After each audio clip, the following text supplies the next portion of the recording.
Section 1.2, graphs of functions. There are 5 objectives in this section. The first is to graph equations using the point plotting method or graphing them by hand. We don't focus heavily on that in this course, but we will do it to just review the key points of graphing. The second objective is to graph equations using a graphing calculator. We'll look at how to do that also using an Excel spreadsheet. Fourth, we'll look at how to align inputs and scale outputs so that we can model data appropriately. And finally, graphing data points or making a scatter plot. All right, let's begin with a simple graph by finding the coordinates of the point and plotting those points, and then we'll connect them with a smooth curve. All right, so we have a grid down here. Let's see, we'll need a horizontal axis and vertical axis. So we'll label the horizontal axis X and the vertical axis Y. All right, and we're going to graph the equation y equals x squared. So when x is 0, y is going to be 0 squared. It will also be 0. And the point that we would plot for x equal to 0 would be the point 0, 0, or the origin. There. When x is 1, y is equal to 1 squared, which is also 1. So we'll also plot the point 1, 1. When x is 2, y is 2 squared, or 4. So we'll plot the point 2, 4. And then lastly, when x is 3, 3 squared is 9. So we would need to plot the point 3, 9. So 1, 2, 3, there's 4, 5, 6, 7. Doesn't quite fit. We'll hit about right up there. And that's what the graph looks like for these points that are given here. But what happens when x is 4? What happens when x is 5? What happens when x is negative? What we're looking at here is a portion of the graph, but we're not really getting the full picture.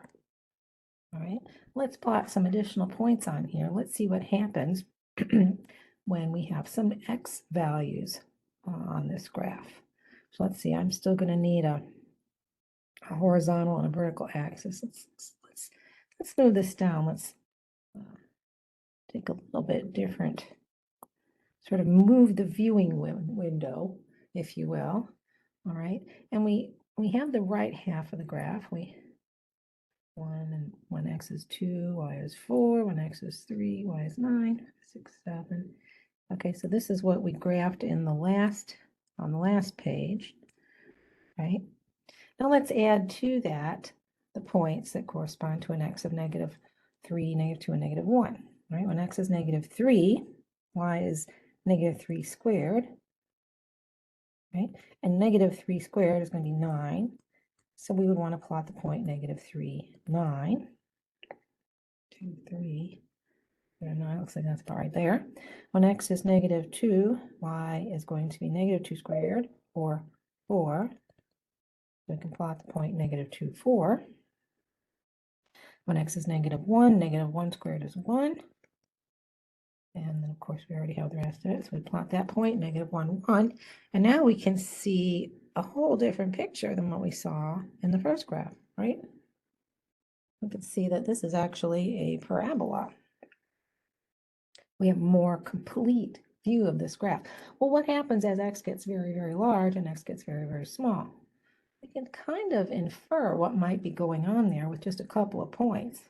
Let's see, if x was 4, put that there, then what would y be? Well, 4 squared is 16. We would need to plot the point 4, 16. So 1, 2, 3, 4, all the way up to 16. Well, it's off the graph, but we can see that this is continuing to go up and probably goes on like that. We can assume that that goes on like that to infinity.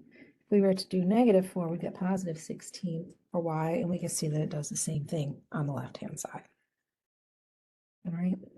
So it's important when we're making graphs that we show the complete graph. We can never show the end behavior. That's usually way out there into infinity. But we can get a good idea of what this graph looks like if we include all the important points, right? So we want, when we say we want to see a complete graph, we want to see the basic shape of the graph, like that last one was a parabola. And then we want to see important points on the graph. This would be points maybe where the graph crosses the x and y axes, or points where the graph turns, okay? This would suggest then what unseen portions of the graph are going to do, and we can always just pick a few values, very high and very low values, just to confirm that. All right, so let's do another example and see if this gives us the complete graph. All right, so this function is x cubed minus 5x. All right, well, let's see, what happens when x is 0? Let's start down because it's easy. Well, let's see, 0 cubed minus 5 times 0 is 0, right? So the origin is also on this graph. Before I plot it, let's see what some of these other values are so I can determine where I need my x and y axis to be, all right? Let's see, when x is negative 1, y is going to be negative 1 cubed minus 5 times negative 1. That, of course, is going to be negative 1 plus 5, or positive 4. So we would have the point negative 1, 4. When x is negative 2, well, negative 2 cubed minus 5 times negative 2, that's negative 8 plus 10. That would be 2. So at point negative 2, 2. See what happens when x is 1. 1 cubed minus 5 times 1 is 1 minus 5, or negative 4. So here we have 1, negative 4. And then when x is 2, we have 2 cubed minus 5 times 2, or 8 minus 10. That's going to be negative 2. So this point is going to be 2, negative 2. All right, so it looks like, let's see, the x's are going from negative 2 to positive 2, and the y's look like they go, the smallest is negative 4 and the highest is positive 4. So it looks like this is going to be centered pretty much around the origin. So I'll just go ahead and put my vertical axis in the middle, my horizontal axis in the middle. There's my x and my y, and I'll plot my points, right? When x is negative 2. So I want negative 2, positive 2. That's there. Negative 1, positive 4. 0, 0. 1, negative 4. And 2, negative 2. All right, so for the 5 points given, I connect those with a smooth line. I can see I've got this graph here. Is it the complete graph? Well, I don't know. Let's see. What would we just test it a little bit? What happens when x is 3? Well, then that'd be 3 cubed, or 27 minus 15, 12, right? 3, 12. That's not going to fit on the graph, but it does tell me that we go up this way. And I could even test 4, which is going to be even larger, so I can see the end behavior of that graph. It's probably going to go like this, and if I did the same thing off to the negative, I would see that it looks like that. All right, is this a complete graph? It looks like it is.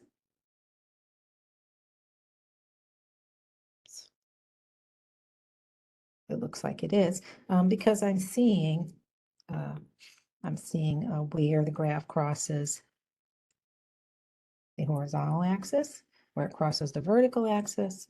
I'm also seeing the turning points. All right, so when we use a graphing calculator to make a graph, we want to make sure we have the appropriate viewing window. Also, the graphing calculator needs the equation to be in function form, or we need to solve for y. All right, so if it isn't written, if the equation isn't written, y equals something, maybe x squared plus 2 would be one example. You have to solve for y and make it look like that. So then we can enter that function into the graphing calculator, and we have to choose the appropriate viewing window so that we can see the complete graph, right? So that we can see the important points in the basic shape of that graph. So we use the zoom key or window key, depending on the model that you have, to establish that viewing window. All right. to find what those boundaries should be on the horizontal and the vertical. There are a number of techniques that we can use. We'll take a look at those in a few slides here. All right, well, let's go ahead and graph an equation using the graphing calculator. I'm going to use the TI-84. If it'll turn on, there we go. Okay, so to enter the equation into the graphing calculator for the TI-84, we press the Y equal key, and then we go ahead and type that equation in, right? We'll do it under Y1, so Y1 equals X cubed. There's X, caret to get up in that exponent. That's caret is the key above the divided by sign. And we'll go to the exponent of 3, and then I'll arrow using the right arrow up to get out of the exponent. I'll arrow over. Okay, then I want to say minus 4x squared, and then minus 15. All right, so there's my equation. Now let's see what that looks like in the standard viewing window. The standard viewing window, we want to say zoom, and then we want to either arrow down to number 6 or type 6, and that'll give us a 10 by 10 grid, which is the standard viewing window. All right, so that's what we see. It's not that interesting, is it? I do see an x-intercept. I do see an x-intercept right here, but I don't see a y-intercept. There's no vertical intercept. So I don't think I probably don't have a complete graph here, do I? Let's change the viewing window. Part B is giving us a nice suggestion. So to change the viewing window, I'm going to click Window. All right. We'll change the minimum x, or we'll leave the minimum x value at -10 and the maximum at 10. And we'll leave the scale at 1, but we'll go ahead and change the minimum y value to show in that window to -25. And we'll leave the maximum 10. All right, and I'm going to press graph. Look at that again. And you can see our viewing window has moved down a little bit, right? So it's moved down a little bit. That horizontal axis is higher on the screen. And now we can see that at first we weren't viewing the entire, we didn't have a complete graph, did we? We didn't see the y-intercept. That's a clue that we didn't. Now we can see the y-intercept. We can also see the turning points, and the end behavior suggests that goes off into the infinities. Okay. All right. Let's look at another example. Might be a little more realistic. So this one, when we're using models, when we're using algebraic models to model real world situations, right? We care less about the end behavior, right? Because it tends not to happen in reality. So in this model, we have telling us we can use this model to determine the cost of removing pollution from drinking water. All right. It's given by the equation here. Cost equals 5350 times P, where P represents the percentage of pollution that we want to remove from the water. And then we divide that by 100 minus P, that same percentage. All right. So because this function is in context or real world situation, we know some things about the variables there, right? P is going to be our independent variable. That's going to be our horizontal or x. So our P be represented by the x. Then C, that's what we're trying to determine here. That's what we're using the function for, is to determine cost, right? So C is going to correspond to the y. Okay. So when we think about P or the horizontal here, what is the minimum and maximum percentage that we can have of pollution we're taking out of the drinking water? Well, we can't take any negative percentage out of the drinking water, right? 0% would be the smallest amount to take out. And we couldn't take out more than 100%. So 100 has to be the largest amount. So the value for P then has to be greater than or equal to 0, but it also has to be less than or equal to 100. Okay, and this tells us something about our x or our horizontal axis. What we care about is what happens between 0 and 100.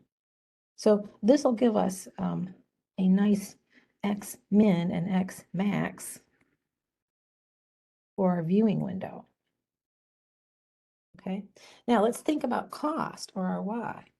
Could cost ever be negative here? Well, we're paying cost. If costs were negative, someone would be paying us. That doesn't make any sense, right? Cost is always going to be positive. So we know that the minimum value we want would be 0. We don't want a viewing window. We don't care about any negative values. They're not going to exist in this function. And then for now, we'll just go ahead and use 50,000 as the Y max. And I'll show you in a minute how we can figure out what we need our Y max, or how we can determine what that would be. All right, so let's go ahead and graph this. Where's my calculator? There it is. All right, we'll quit out of this. Y equal. Let me clear out that clear key to clear out the last function and put this new one in. All right, this one's a little bit tricky. When we enter this into the calculator, we have to be very explicit in telling the calculator how to evaluate cost, right? So we need to make sure we include parentheses around the numerator as well as parentheses around the denominator, so the calculator knows to multiply that 5350 by P before dividing by 100 minus P, and that we want to divide by the whole thing, 100 minus P. All right, so let's type that in, left parenthesis 5350 P. Remember, P is corresponding, over here, P is corresponding to our X. So 5350 X. Okay, close the parenthesis, then divide it by, and left parenthesis 100 minus X.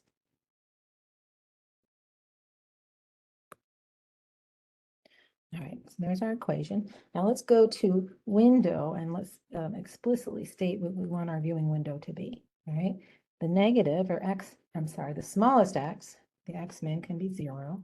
The largest X, 100, X max.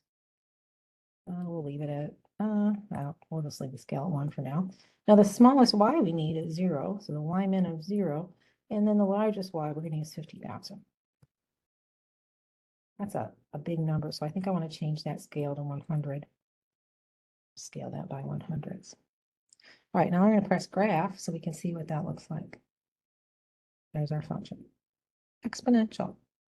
Right? So we can see that as X, or the percentage of pollution we want to get out of the water, as that increases, as we move left to right across the graph, cost, that's our vertical, right? Cost is increasing, and it's increasing at an increasing rate. Okay, so now that we've done that, we can see the shape of that function. We want to find the point on the graph that corresponds to P equals 90, all right, and then interpret the coordinates of that point. Okay, so there's 2 ways that we can do this. We can use the trace function, right? I click the trace key, it puts the cursor right on my graph. I can see that when X is 50, Y is 5350, right? And if I use my arrow key to move left and right, it just kind of randomly chose that point. You know, I can see that as X is moving up, Y is moving up, and my cursor is moving up on the graph, all right? So this trace key is good if I want to just get a feel for these values, but it's not so great if I want to know exactly what it will cost me to get 90% of that water out, or if I want to find the C that corresponds exactly to a P of 90, right? So we have another function, the table function. And to access a table function, we use the second key and graph, all right? And that one is showing me single units, right? So single units. So it's, I'll be able to use that more clearly to find the exact Y that goes into X of 90, or the exact cost of getting 90% of the pollution out of the water. All right, so I'm just going to use my arrow key to move down here until I get to an X of 90. Getting there, getting there. A little bit more. Now I can see it. When X is 90, Y is 48,150, right? So the point on the graph be, as another pair, be written that way, 90. Wait, what did I say that was? 48,150. Okay, and what does this mean? What does this point mean? It means that it costs $48,150 to remove 90% of the solution, not solution, 90% of the pollution from the water. Okay. All right, let's take a look at that same graph. Let's see if we can make that same graph in Excel. All right. Now, if I can do it in the graph calculator, why do I even need to know how to do it in Excel? Well, Excel is a lot prettier. You know, if you're building or making a report, right? Excel graphs look a lot nicer to cut and paste and put into a Word document for a report. All right, so let's see. Here's our data. Let me do this. Let's just go ahead and switch over here to Excel, right? And in Excel, open a blank workbook, and then we're going to make the first column be for price. I'm sorry, for the percentage, all right? So we'll make a column and we'll title it P, and I've chosen just to use, 0, 10, 20, to go by 10% up to 90%. Okay, you can do this however you think would be appropriate for your purposes. You might go by 5s, you might just do them by 1s. All right, and then in the second column, I'm going to type the equation for cost, and I'm going to let Excel calculate those values for me. All right, so up here, I just typed in what that equation would be. Just type that in Excel. You might stick like an apostrophe or something in front of that to get that equation in there. And then in each cell, what I'm going to do is I'm going to type that equation in referencing the cell that I want to use, right? So when I type, it'll show up there. So I don't want to say C equals, I just want to put an equal sign there to tell Excel that an equation is coming. And what I want this cell to equal is 5350 times, and times is the asterisk key above the 8, times, and then I'm just going to reference the cell that I want to multiply 5350 by, right? And so that would be the cell A3, right? We're in the third row, and we're using column A for percentage. So P is 0 there. So I'll reference that cell. Then I'll hit my right parenthesis. I'll say divided by, and then 100 minus P, 100 minus, and again, I'm going to click on the cell that I want it to use, A3, instead of putting any other value in there. And then I'll hit the right parenthesis to close it. When I hit enter, it's going to then, whoops, made a mistake, let's fix it. Left off parentheses. Didn't get my parentheses in properly. Put them in. I need a left parenthesis here, and I need a right parenthesis over here. There we go. Now, I don't have to retype that for the rest of these cells. I can just copy, because I referenced a cell and I didn't put a specific value in, I can just cut and, or copy and paste this formula to the rest of the cells in that column, right? So I'll say copy, then I'll highlight where I want that formula to go, and I'll say paste, and I have all the values I need. What it did was it copied that formula that I typed in down, but it knew that when I copied it to row 4, that I wanted to reference cell A4. And when I copied it to row 5, I wanted A5, so on and so forth. All right, so there's my data. Now let's graph that data. All right, so I'm just going to highlight all the data, select all the data, and I want to do insert, and Excel calls graphs charts. All right, and where I want to go is this one here that has all this dots, scatter plots. So I'm going to kind of make a scatter plot, but I want it to connect the lines. So to connect the points, and I want to connect them with smooth lines. So I'm going to use this second option here. All right. So there we have, oops, there we have a graph. I just want to move that up a little on the screen. So there we have a nice graph, and it's using all the default options. Now, if you're going to be putting this if you're going to paste this into a report, you probably want to make this a little bit better, right? So one thing, the title on this graph is weird. The title is just that formula. I probably wouldn't want that to be the title of my graph. So I would click that and I would go in there and edit that. So let me delete what's there and let me type it. Let me say it is cost to remove pollution. Let's call it that. That's a capital E. Yeah. And I did not spell pollution right either. There we are. Okay, cost to remove pollution. And then I probably want to put a title on my axes as well, my vertical, to say what those numbers mean, right? So let me go ahead. I'll click this plus here, and this is where I can modify a bunch of things here in my chart. All right, so what I want to do here is go ahead and click axis titles. I can title them, and then I'll click inside the axis title on the vertical. Delete that out. And let me call that cost. And I'll say in dollars. So we know what the units are for that. Yeah, that's kind of old. Let me make it a little bigger so we have a little more space. I don't know why. I'm just moving it around so I can see that better. Okay. And then down below here, space there too. Let me click that axis title and delete what's there or type over. I'm going to call that percentage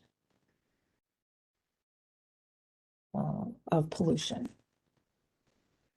All right, so now that's a little bit more easy. That's a little more self-explanatory, right? I can see a little bit better what that graph is presenting to me. I can do a number of other things to it to make it even better. I may want to say, put some labels on the data. So the actual data is showing me my actual amounts. I can do that.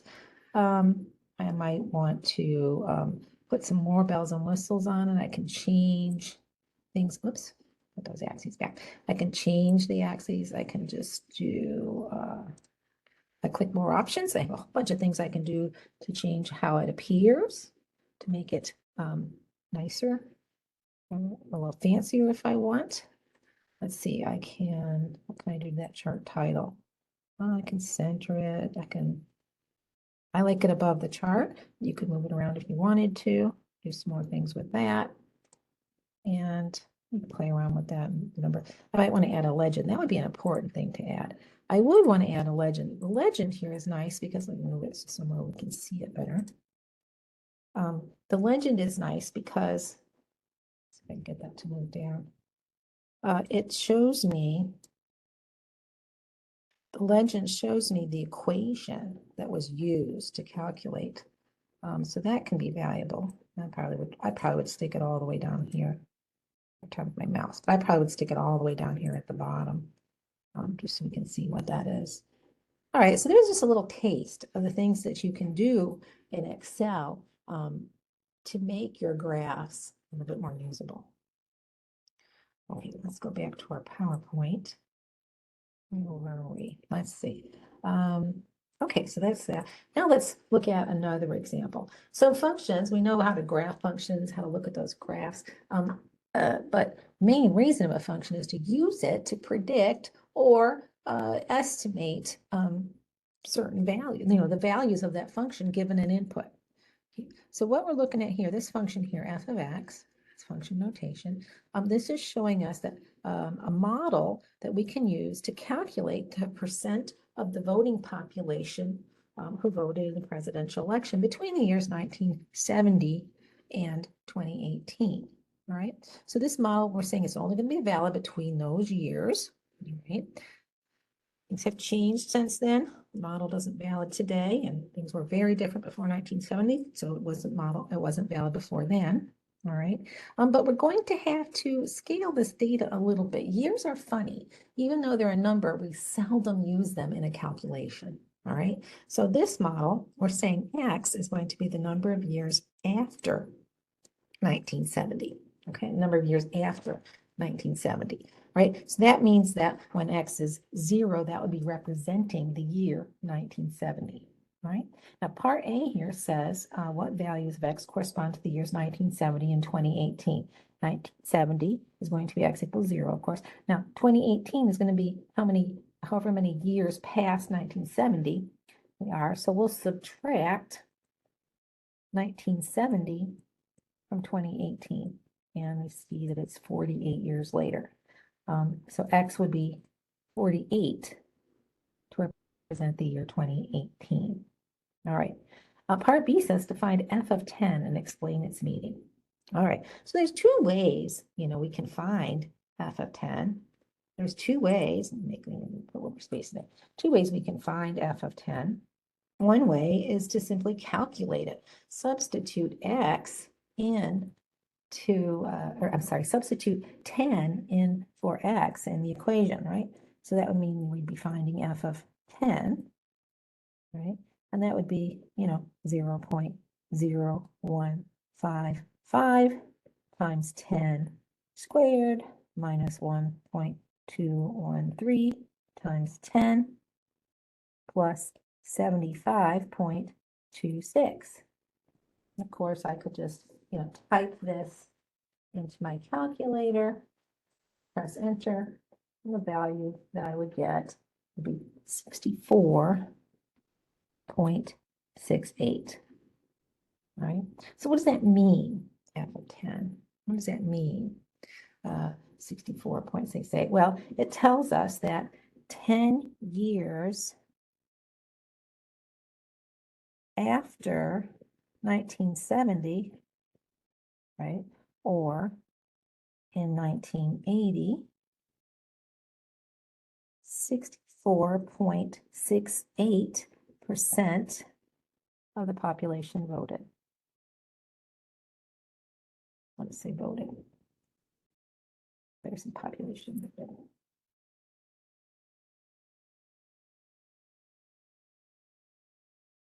Okay. Now I mentioned there were two ways to find f of 10. The other way is, to type this graph, this model into the calculator and use the table of values, right? I did that. Let's do it real quick. Here's my calculator. Turn it on, went off. It gets mad at me. My calculator gets kind of mad at me sometimes when I don't turn it off. I let it just go. All right, so let's quit out of where we were there. Let's put this, we'll clear that model out, and let's type this model in, all right? So this model is going to be 0.0, so let me type the Edison. I'll do it this way. Okay, 0.0155 x squared minus 1.213x plus 75.26. Press enter. What kind of viewing window do I need for this? Well, let's see. The x values, they go from 0 to 48, right? So let's see, 0 to, why don't we say x max of 50? See a little bit more of it. We'll leave CL1. Now, what about y? Well, let's see. This is a percentage, right? It's a percentage of the, no, it isn't. Yes, it is. It's the percentage of the voting population. Well, the percentage, the smallest would have to be 0, right? And the largest would be 100. And we'll just let that scale be 1. All right, let's take a look at our graph. That's what it looks like. That's what the data looks like, right? And if we go into the table, then we'll be able to see exactly what percentage of the population voted according to this model in 1980. So that's going to be our f of 10. I'm on 85 for some reason. Let's move all the way up to 10, and let's see what that value is.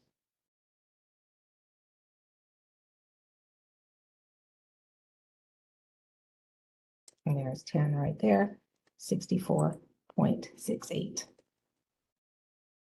Okay, two ways to find that value.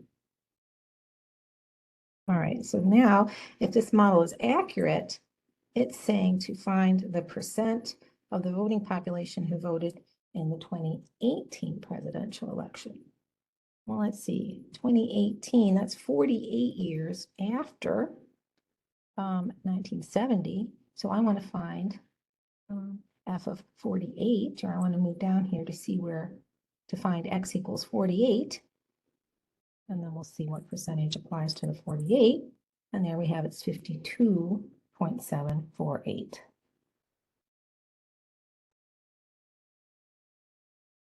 All right, so 48 years after 1970, or in the year 2018, 52.748% of the voting population voted.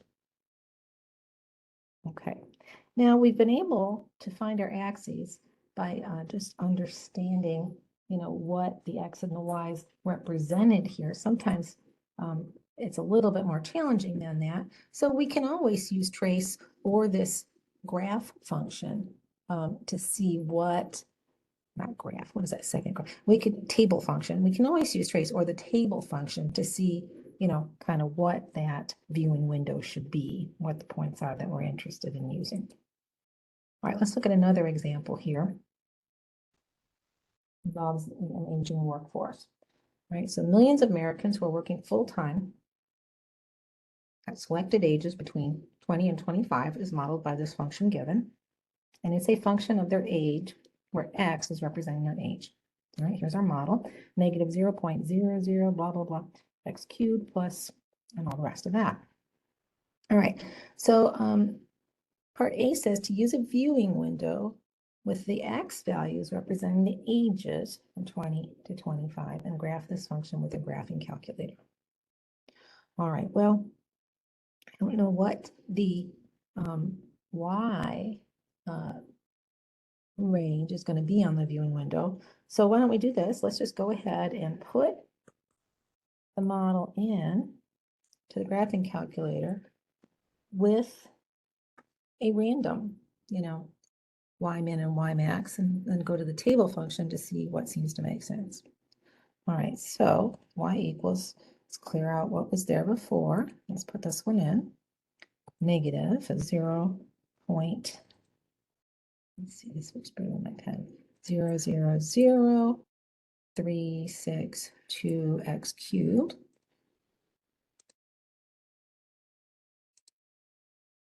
Okay, plus 0.0401 x squared minus 1.39x. And then plus 21.7. All right, so let's go to the window. Let's put the x values in that we want. 20 for an x min, 65 the x max. We'll leave the scale at 1. We're at 0 to 100 for the y's. I'm just going to randomly leave it that way. Click graph. Yeah, that's not a good look. That's not a good scale on the y's, but we can find the values that we want when we go into the table function.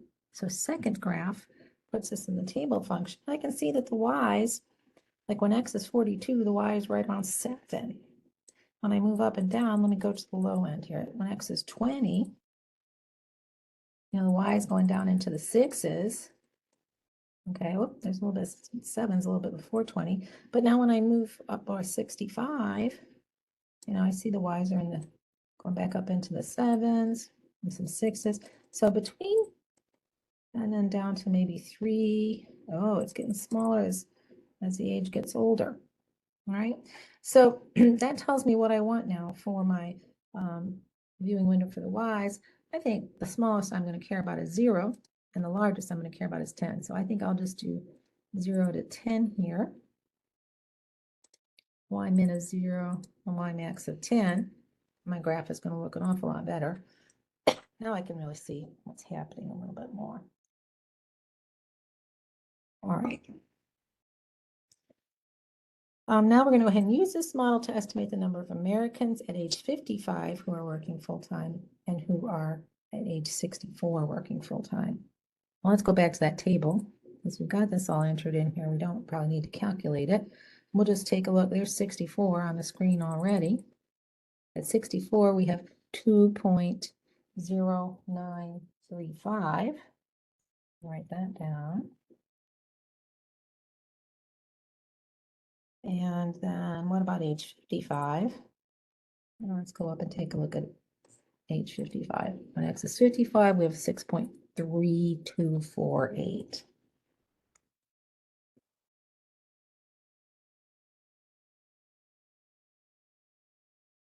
Okay.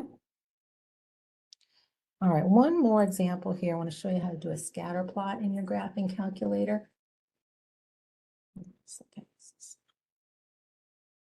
It's my mouse. There it is. I'll do a scatter plot in my graphing calculator. All right, and to do that, I'll need to plot these points. All right, so we're going to scale the data here because years are not probably ever going to be used in a model. So we're going to scale this data and we're going to say X is going to be the number of years after 1980. Okay. What is our data? This is the number of US adults with diabetes projected to the year 2050. All right, so it's years after 1980. So 2015 is how many years after 1980? You know what? Yeah, no, that's fine. So it's going to be 35 years after 1980. So maybe I'll just add another little column here for my X. All right. 2020 is 40 years after 1980, 20, 25, 45, 50 years later, so on and so forth. 55, 60, 65, and 70 for the year 2050. All right, so we've scaled our data. Now we need to enter this data into the graphing calculator. All right, to do that, we're going to use L1, which is list 1, and L2. Now to access these lists, we need to click Stat, then Edit, number 1, and there we see we have options for list 1 and list 2. Now I've got some data that was in there from before. To clear out the data, arrow up so that you're highlighting L1, press clear and enter, and it'll take that data out for you. All right, so in L1, I want to put for my X values, that's my scaled data for the year. Okay, I want to put 35 in 01, then 40, 45, 50, 55, 60, 65, and then 70. Okay, so there I've entered my X values, the scaled year, in L1. Over in L2, then I'm going to put the thousands of US adults with diabetes. And it looks like I already have this data in here. So I won't have to re-enter that data. Let me just check and make sure it's all accurate. Looks good. All right, once I've entered that in, then I can go ahead and graph it. But what I'm going to have to do to graph this is first clear out the last graph I had in there. So I'll click my Y equals and clear. All right, so that's gone. Click from that. And then I have to turn stat plots on to tell it that I'm doing a scatter plot using lists, right? So stat plot is the blue right above Y equals. So I'll do second Y equals, okay? And press enter for number 1. I'm only going to do one graph here. So, and then you can see the off is highlighted. Well, I want to enter on to turn this stat plots on, right? And then I'm going to go ahead and select the type of graph I want. This isn't a statistics class, so we won't be using many of these others. I'm going to click the first one here and highlight that. And then the list for X is L1 and Y is L2, and that's as I've entered it, so that's fine. I can now then go ahead and click graph. Now I haven't set up a viewing window though, have I? So one of the things that's really nice here is that if I click zoom, there is an option in here called zoom stat, and it will automatically determine an appropriate viewing window. I could go in and manually specify, but this is a nice shortcut, zoom stat, when you're doing a scatter plot. Press enter and it will automatically choose a nice viewing window for me, and I can then see what my data looks like. All right. Well, that wraps up the lecture for section 1.2, graphs of functions.